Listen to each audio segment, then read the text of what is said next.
says. So all the neighbors don't look at you and go, oh, he started the building project, but he couldn't finish it. That's Luke 14. Count the cost before building.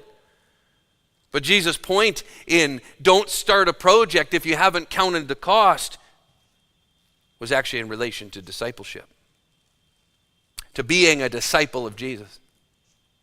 Jesus says, have you counted the cost of starting that project?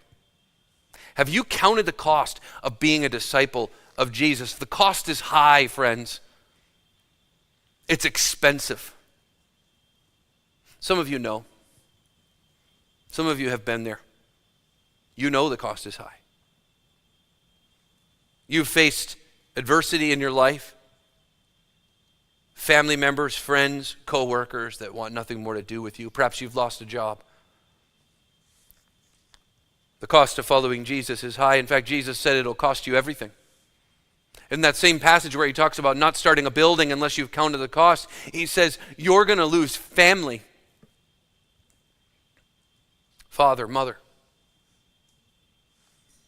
You're going to lose your possessions. And ultimately, you know what the cost of following Jesus is? It's your life. Or at least, because in that passage in Luke 14:28, Jesus says that you must take up your own cross. We're looking at verse 16b through verse 22. And we'll watch as Jesus takes up his.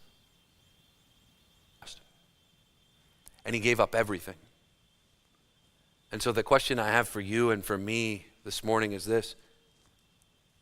Are you willing to suffer shame with Jesus? Are you willing to give up father and mother and friends?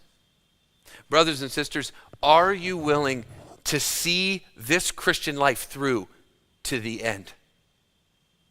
To not give up on this project? And the message from this text today is simple.